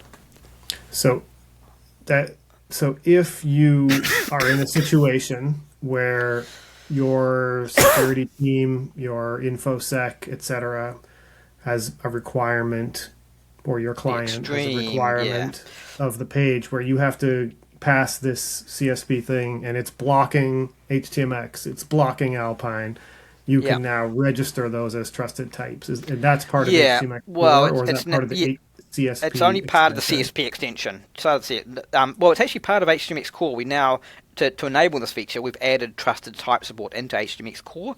So it has a trusted type policy it applies. But the trusted type policy that HTMX4 applies is just allow everything. There's no security. And this extension just taps into that and says now every time you want to do this unsafe HTML insertion commands, pass it through this security gate, and the security gate is replaced by the CSP.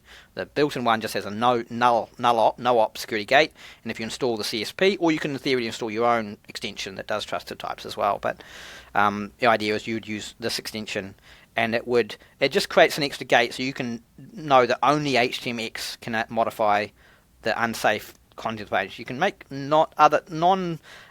inputs that, like setting text content is allowed, but if you want to actually insert real full HTML with script tags and all that sort of stuff, you've got to go through one of my approved gates. And the trusted type gate in the CSP is not a purify. It's trusting the server. It checks the server has sent the data, and the nonce is valid, which is why hx-nonce is important as well. And if it trusts it, then it moves that trust and trusts it. It doesn't actually block anything. It only it mandates that it comes from the server, which implies you trusted it because you returned it from your server. So it's kind of a bit of a magic trick there, but right. It's a bit, but there's a way to handle it when before this might have just been a straight complete block. No, if you install trusted types on a you wanted a trusted type policy on your page, you just no more HTMX because it's not going to support it.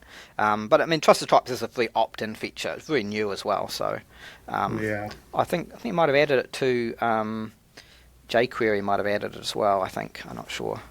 All right. So is that kind of that's the last sort of big thing in HTMX4 and the CSP extension? No, there's one other big one.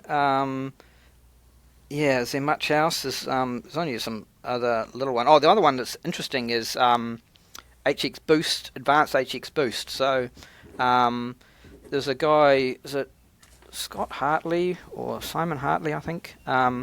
He came up with the idea of he wanted boosting to be more configurable, and he created an extension for it, and we ended up building that into htmx4. So it's called he wanted boosting to be more what?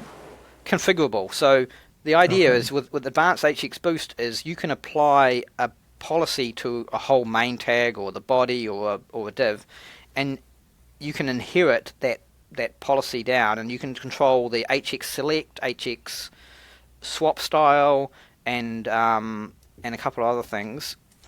And the idea is when you're using boosting, often you're boosting only the main tag. You don't want to update the top. You only want to change part of the page, and so you need to be able to have all the links only change in the links in the nav bar at the top only changes the main content, and so you would have to specify manual. Every single link would need a manual thing saying I need to apply this. You'd have a target, and it would go to select. That particular tab. And you also use the select feature. You know, where the select feature where you say I only want to get the full response, but only take the main bit out and swap it into the main. And so you would have to apply that. You could in HTMX2 apply it to the whole page, but then all of the non-boosted links also get the inheritance, which is not very nice. So the idea is you want your inheritance for this feature to be separate. HX Boost should have its own hierarchy, and if it's a boosted link, it should use this policy. And so that was the idea, and we managed to get a very minimal code implementation into HTMX4 using the new features, and that allows you to basically apply a JSON object in your JSON bit of data or some attribute data to say these are the properties I want to apply to only boosted links get affected by this, and you put on your body, and then all your links are now consistent, and it doesn't impact any non-boosted content. That's the advantage. So that's an interesting little feature. The other one that's new is we invented a new language for a new. You got JSON, which is new language. Well, no, new syntax. What's it called? New data format. So you got JSON, which is JavaScript object notation, right? And we use that quite a bit in HTMX for certain things because JSON is. But we also have. You've probably used it for years. You used modifiers like swap :3 or all that, the little colon things you put after targets and swap styles. hx on and then colon and. Well, it's one of them, right? Maybe that was an older one. No. Well, I'm talking about like the modifiers, like if you want to do hx swap and then you set it to inner HTML space settle :3 and transition :true and there's this little attribute you just setting very very minimal syntax, just word colon in a value. Yeah, that's built into HTMX2, and we had separate parsers built in to handle all this, to try and build HX triggers with all of their delays and swaps and also the swap styles modifiers, and it's all custom code, a big block of code. And so what we did is actually Christian came up with the idea originally. He came out and said, wait, we can make a really simple version of JavaScript that doesn't have all of the brackets, the curly brackets and all that stuff. Take that all away, and we've basically got what we already use in HTMX2. So we actually created a new language called hcon, HTMX config object notation, and it's used extensively in every single part of HTMX. Anytime we have to parse any text into data, we use our hcon parser, and it just takes all the values :blah and converts them into a object. It's all backwards compatible. You can just pass a JavaScript string in instead of hcon. So all our places that accept attribute modifiers, you can put JavaScript in. You can just put bracket normal JavaScript, and it will automatically detect that.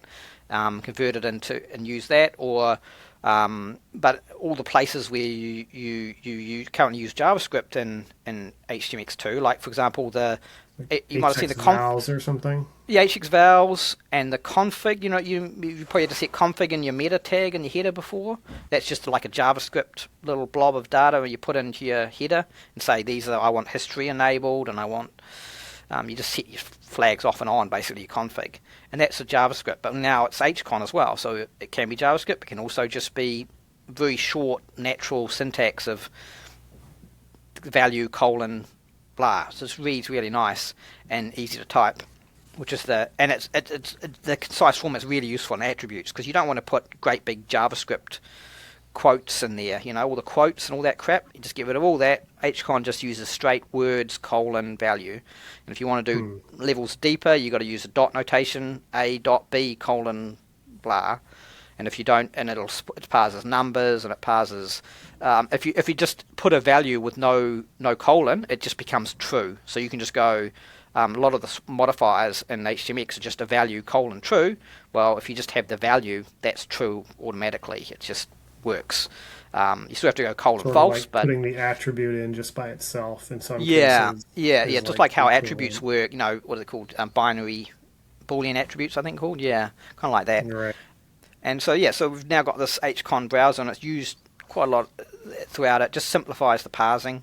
It's all internal. No one has to know. It's all. It's not something you have to learn if you don't want to. No, you can just keep using your attributes the same as they were before. It's just more ability, and that's what we used in that HX Boost Advanced. We just shove an hcon parser over it, and it just outputs the data, and we just dump that data straight into the Ctx object on Boost only, and that just magically does the thing simply. So, it's just a nice little win internally that simplify things for us and add a lot of. And it meant that when we're developing new modifiers, we added quite a lot of modifiers and features in there, and they're just we don't have a custom parser for them. They just convert it. So whenever we add a new modifier, it's just a new word. You don't have to explicitly set it. It's just gets auto parsed. We had to protect from one issue we had is that you could in theory attack it with protocol pollution-y thing. We had to block that and stuff, which Carson found. But yeah. Anyway, I think the last one you've been asking what the last thing. The other big one we've got is the probably just HX Live. You haven't heard of HX Live at all? HX-Live, is this an attribute or is this a new tag? It's a new ground up feature, really. So I'm not responsible for most of it. It's largely Christian came up with a lot of the concepts, and Carson did a lot of work on it. I helped fix the implementation in areas and improve it a bit. But the secret with HX Live is it's basically a cut. You've got Alpine, which is a reactive system.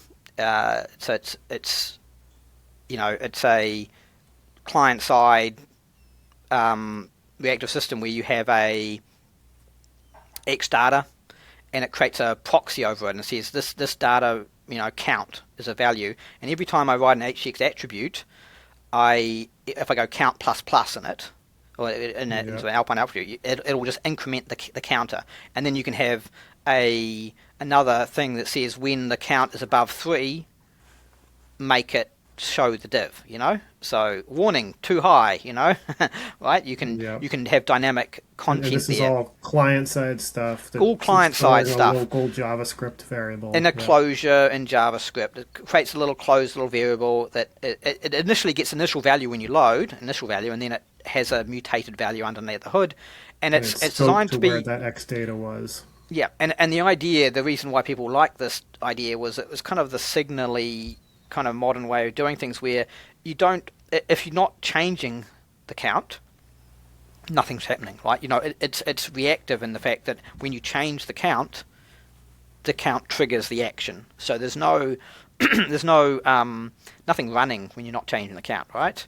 And that's the beauty of these reactive systems, is they react only to the actions you actually want, and so you can, but the way they work is they use a proxy. They create an object, and it runs over that object, and it only works because all of the places calling count plus or count are Alpine attributes that have access to that closed source, closed way value. So it's like reactive, and it'll react to any change you do to it. It automatically applies, and all the consumers just instantly execute, which is brilliant. But the only way to trigger it is to use Alpine. There's no, that's the sort of gotcha, but that's just the way it is. I mean, it's fine. It works great. Right. And so with HX Live, we've gone a different approach. What's it called?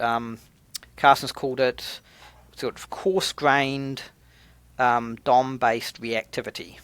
So that's what he's sort of coarse-grained DOM-based reactivity. Reactivity. Okay. Yeah. So that's the idea, and the idea is we implemented the 90% or 80% of what Alpine does in a lot less code, and the idea is it's just the same. You might have gone, the colon bind, colon show, and colon hidden, and in Alpine where you bind, or you go colon text, I think, to say the text content will be equal to this dynamically at text. Yeah. So we've got that same format in HX Live, and you can bind an attribute, and then it just runs the JavaScript, just executes JavaScript. It's not as refined. It's kind of like HyperScript in a lot of ways, but it's not HyperScript. It's just JavaScript. It's just JavaScript attributes, really. But the secret is you can have we don't have X data. We don't store closures of data. Instead, it's DOM based. So the data you're working on is the actual DOM. So if you want to make something hidden, you base it on the attributes of the actual DOM. It reacts to changes into the DOM. So instead of having a closure, the idea is you have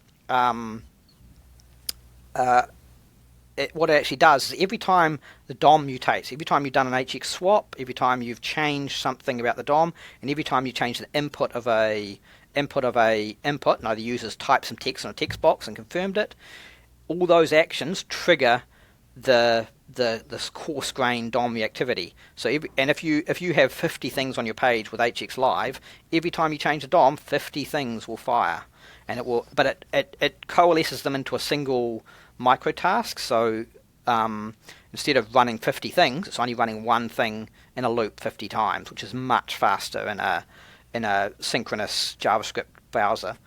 And so you can. So let's, like, the specific language of this, I just want to understand. Like, this could be a replacement for something like Signals or like Alpine.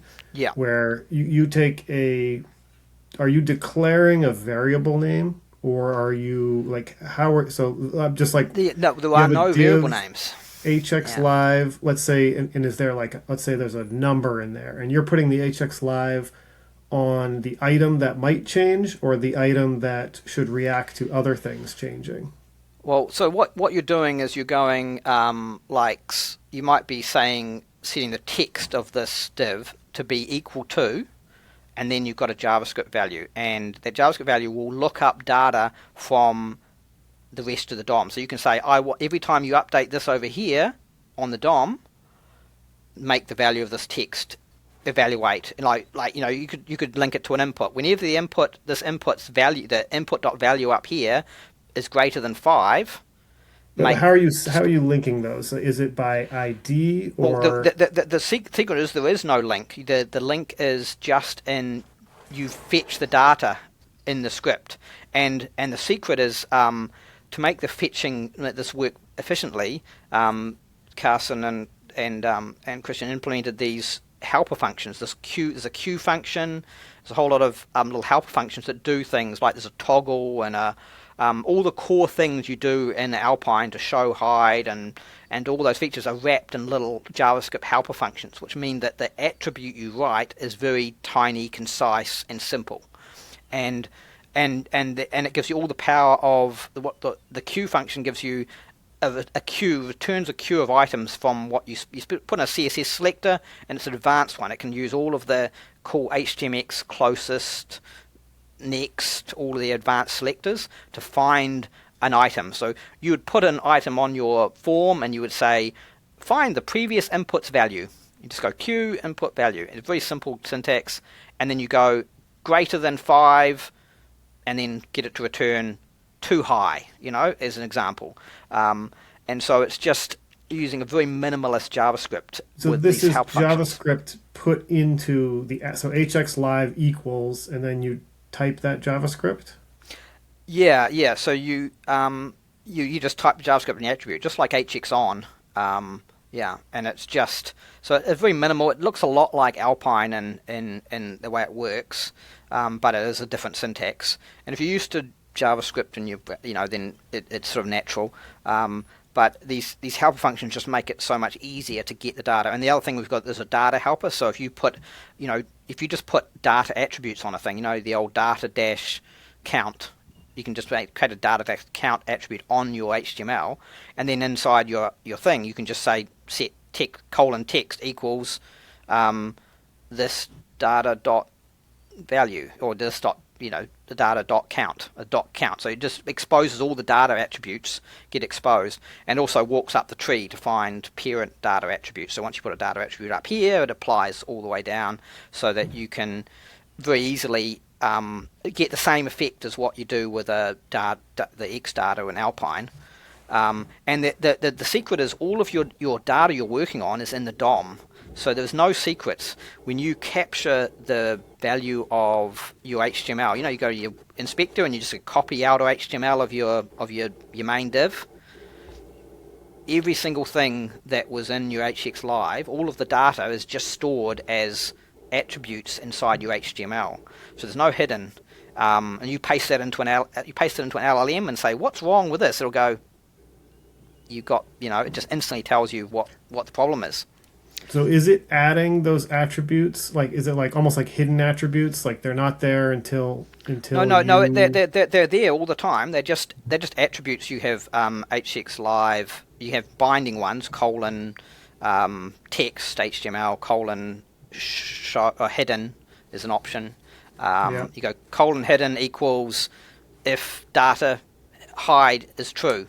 That's all you're doing, and then you've got data hide. You change the data hide attribute on the thing, and this thing down here hides, right? So it's reacting to other elements on the page changing. So when you swap in your HTML from an HTMX, it changes the attributes of the page. The other things just automatically recalculates all those live updating variables. Where you've got total number of counts in a text box, all that kind of stuff can just be.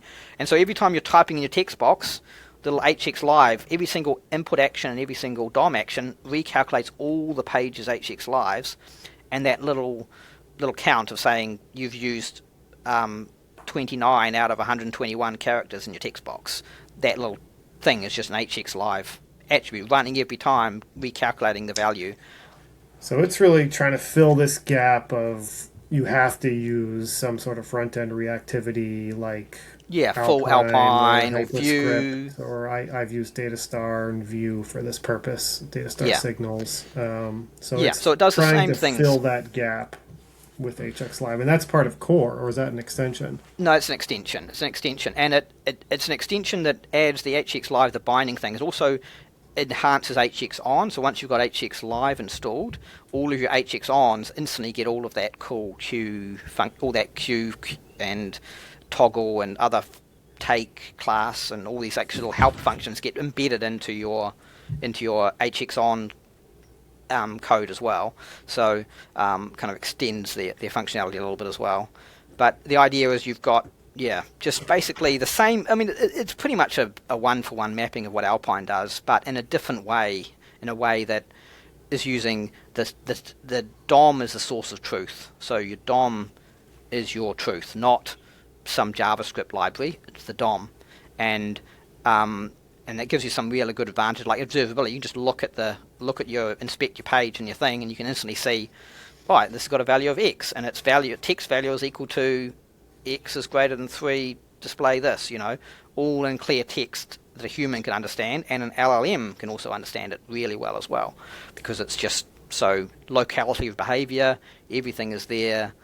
You don't have this sort of confusion of who's controlling the data.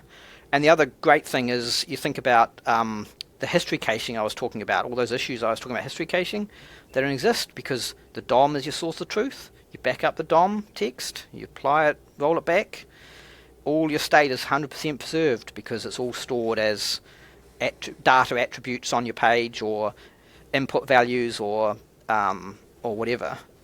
So it's just a different way of thinking about things, but it goes against the grain of reactivity must be only react to exact changes because it's too slow to recalculate everything, right? But the point is the things you're trying to do with HX Live are not expensive things. They're just make a text box display a value based on this other thing over there. 99% of the cases that you want to use this for, it doesn't take any time to compute. And the other secret is if you recalculate every time, which seems expensive, what they're actually doing is it's calculating the same value every time. It's evaluating the JavaScript, returning the exact same value, and then updating the value of the text to be the same. And the browser will go, that's a no-op. If you change the text from A to A, it doesn't actually do anything. It doesn't render any changes. So even though it sounds like it would be really performant, as long as you haven't got thousands and thousands on the page, you can't really see the difference. And so that's the core concept. Well, actually, I mean, the HX Live stuff is pretty interesting, and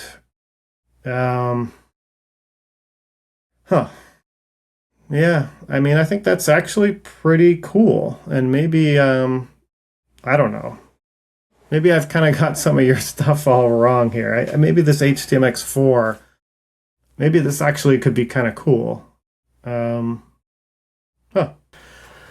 So do you think that's kind of the last big thing with htmx-4, right? Yeah, there's not really other major things. I think those are there's only that's my list of things. No, there's only minor things. The other one was optimistic. The one that was optimistic was interesting. So it ties into HX Live. There's an optimistic extension which you just type something into a text box and push the chat to send off to your LLM or whatever the chat box, and you want to tell the user that they've made the change straight away. So this is sort of I've talked about this as the final boss of what HTMX limitations are, is that because you're getting it from the server, you can't really do optimistic, and there's a discussion of whether optimistic is even a good idea because it's lying to the user in some capacity.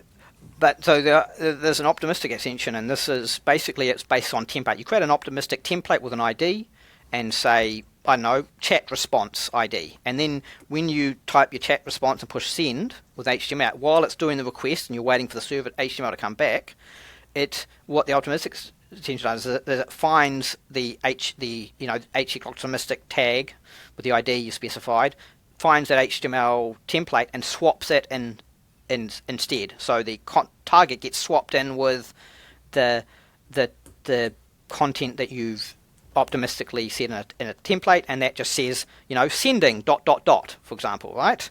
And so you get to control that sending ... and then when the response comes back, it removes the sending ...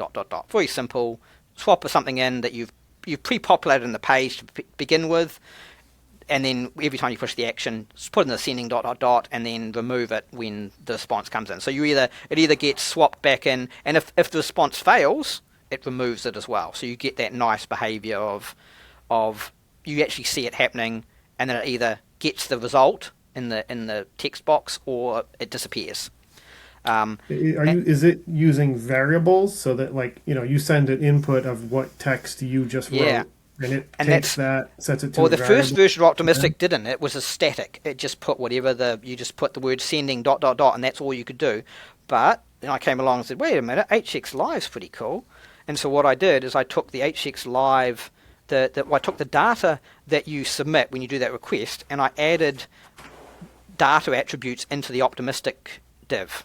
So the Optimist div has all of the data you submitted in the request added as data attributes, and then that means that in your template you can just put hx-live. And what does hx-live do? It reads off data attributes. So all of those data attributes inside the div that it puts in can now have hx-live little strips, and so as soon as they get inserted, they run, and they can go this dot data dot input text and read the value you just submitted. So effectively, so your you get your template could use that dynamic data, the data that dynamic data. As just a very simple, still minimal. Get placed there when they hit enter or whatever, and then it disappears as soon as the request completes. So it's a temporary div. So you can make it look exactly like the eventual response from your server, or you can make a grayed out version of the response in your server, for example. So you could show exactly what they've typed, the exact text they've typed, and then when the response comes back to the server, it gets swapped in the exact thing, or maybe a non-grayed out version of the same thing. So they get that really nice experience of seeing exactly what they did, and then it either resolves or it doesn't, and you're not, and it's very minimal. You just basically just reusing hx-live. You created your own complete dynamic templating language, just with those two extensions. So it's kind of cool. Like they all just work together. Okay. Did you see were you working from the original? I know there was an optimistic extension in the community extensions in HTMX2. Is it work the same as that one, or is it a little different? I don't know. I only know what Carson just threw together, the optimistic extension off, on his own when we did it partway through the 4 thing, and then I just improved it with the hx-live integration. Right. hx-live didn't exist before, so it wasn't possible. Yeah. It was just a static. Yeah. Yeah. Okay. So HTMX4 is I'll recap. We've got fetch added. You're now using instead of XHR. You've got inheritance is now explicit. We've got the Ctx object wrapping everything.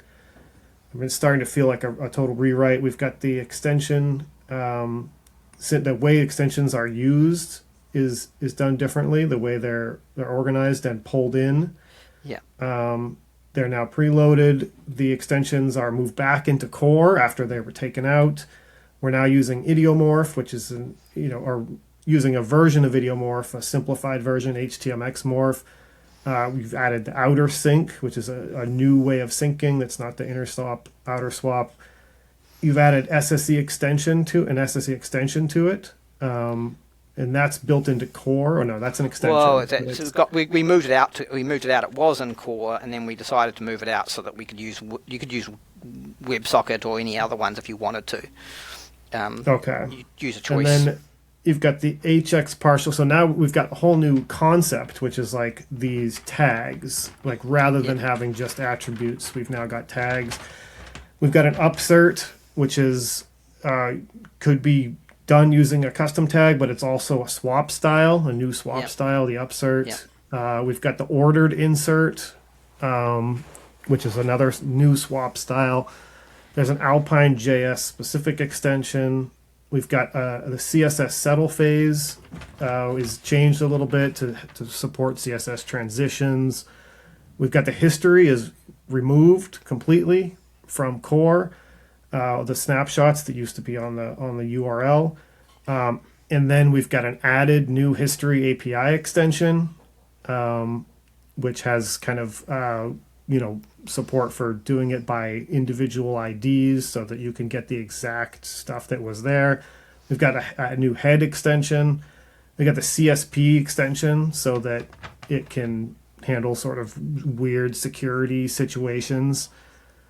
And then there's it adds the safe eval, which is kind of part of the CSP extension, including and trusted types, which is now added to core.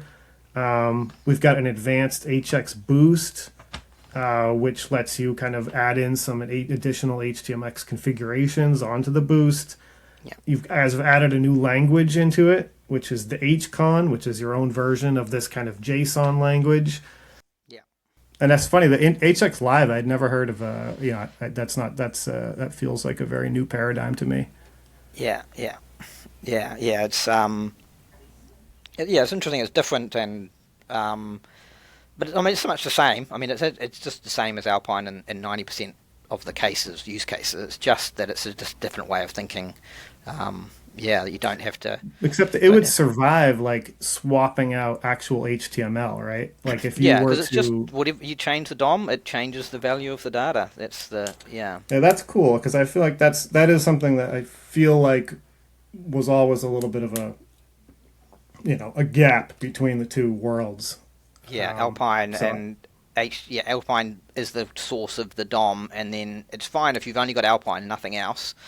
As soon as you add, swapping the content, you're like, oh, yeah. There's even a bug there with Alpine where user found, which is if you change an Alpine data attribute, like you change it, you just you can do a morphing on a data attribute. You say count 1, make it count 2. Alpine just breaks. It just doesn't handle it. It duplicates it treats it as the move and an add and creates 2 sets of Alpine data. Right. And then leaves it with a state that you can't, they don't match, and it's most of the users won't notice because it sort of mostly works, but it means that all the children see the wrong data if they try and check. It's just confusing. Well, I know that, and they've had the same issue, with Livewire, which is, Livewire and Alpine are like sister. Livewire is kind of more for the back end, but it like communicates between the back end and front end, and there can be major issues between Alpine. If they're and both Livewire fighting, even. they're fighting amongst each other as to who gets to do the update and whose classes apply over what, and yeah. So I don't know. I think I am very curious to try out HX Live and see what that's like, because that sounds like it seems to me that it could be a little more robust, like long term than trying to. I know you've put some work into getting Alpine to work more smoothly with HTMX, but the HX Live is kind of it's pretty exciting to me. It's cool. Yeah. Yeah. Are you going to be at Big Sky? I know you're a long ways away. No, I'm too far to travel there. I might be able to get a short video on morphing, and that was one idea we had into Carson's, but I don't know. So I might show up on a video briefly, but that's about all I know. Well, thank you very much for. Oh, look at this! We got a cat and everything. He's been beside me the whole time. Trying to set up, and he was all over the keyboard, all over the things. Yeah.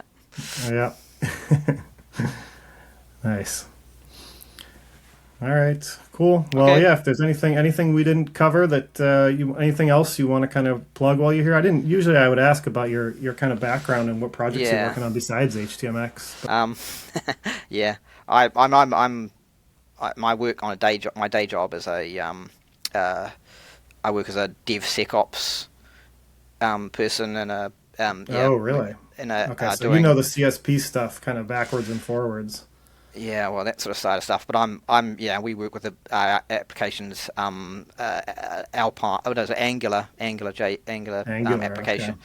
Yeah, big Angular app for life sciences customers, and it's I can't understand anything in the client. It's like.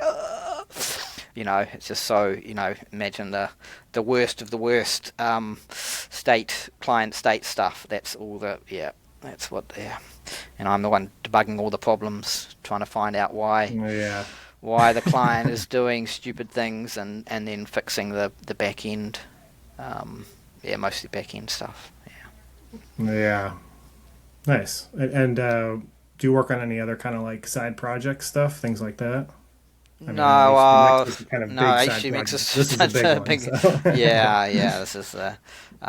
This is the main one I've been working on in my spare time. That's great. That's great. I just wanted to make sure I didn't miss anything if you wanted to plug something. No, I haven't got really much to plug. I don't have a social media presence, and I don't, Okay.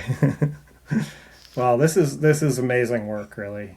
I think that the HX Live really is kind of something that feels very new to me, and a lot of this stuff is these sort of conveniences that I feel like make. I think I've ultimately been sort of a little bit of an advocate of a kitchen sink approach to HTMX. Like I don't really care about the file size, stuff like that. It's more about conveniences to me as a developer. So I feel like this hits a lot of those things, even if it takes a little bit to adjust mentally to learning some new things. Yeah, one thing we didn't really go over was the comparison to Datastar. One thing we missed, but because there's a lot of things, Datastar is pretty awesome at certain things, and it's the use of morph and the ECC built-in ECC support and the little light bit of reactivity you get with signals, all combined together to make a really cohesive thing. And what we've effectively done with 4 is we've basically taken all those good things that are in Datastar, the better ECC integration, basically identical to the way you can work in, especially with the hx partial and everything like that. Suddenly Alpine, Datastar, those same patterns are just work natively, all the same patterns you could do in CQRS, everything just works. And it's also about as performant as like there was all this thing as HTMX is slow, Datastar's fast, which is all actually a myth, and the actual myth comes from the settle phase. I talked about settle. There's a 20 millisecond settle, so every action HTMX is 20 milliseconds of waiting for CSS transitions to settle, unless you know that you can just set them to 0. It's like there was the bad apple example you might have seen, your video of video streaming about video text streaming. And so look how fast Datastar is. Look, you can do this, and I produced the same thing using HTMX just by setting settle to 0. Bang, instantly same performance as Datastar because under the hood it's doing the same thing. But in HTMX4 we've actually dropped the settle down to 1 millisecond. We dropped it from 20 because there was no reason for it to be 20. It's down to 1 millisecond, but it's still slow. It was just an extra capture just to say let's make sure that a real tick has passed. Yes, so that the DOM receives the update and gets the message that, hey, this is before, this is after. You've got to have before and after for a transition. And if you're replacing all of the HTML, there is no before and after because it didn't exist before. And so to get transitions to work, you've got to put the old content in and then change it to the new content. That's the secret sauce. And that was why there's always been a settle phase in HTMX2, and it was slow. And it means you can't do real-time, unless you know to set the settle off, you can't do real-time stuff. But if you do, then you can actually do. So all those and Datastar was always like, we're so much smaller, you need Alpine, and HTMX is ginormous. Well, we're now smaller than Datastar in core. HTMX core is now smaller than Datastar, but really? So it's, we're 10k, maybe actually scrapped it to 11k now because we've added some more stuff, but of brightly compressed size of HTMX core, and we've got morph built in, and that was the other thing. You need Datastar argument was you need hcx-morph and Alpine just to get the same equivalent functionality as what you've got in Datastar. That's their selling, that's their bread and butter good point. And I think Datastar's got better CDK support, and it's got to turn, the cat needs to go.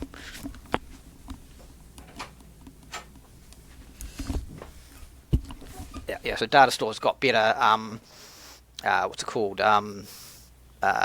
The SDK support. You're saying? Yeah, it's SDK support. Yeah, so they're pretty. They've got some real good features there, and their philosophy is just keep it simple and morph everything, and but all that stuff's possible in HTMX. It's just, and then the other the other thing is I wanna try and that CSP extension I've done for HTMX4 is something I want to try and get into Datastar. I've tried a couple of times, and I would have finished off the work there, but it would mesh well with, because Datastar is one of the biggest down points of Datastar. Is everything in Datastar is an eval. Like every single feature that it uses is actually calling. You can't every little post put get is a eval command to execute it, because it's all just JavaScript execution.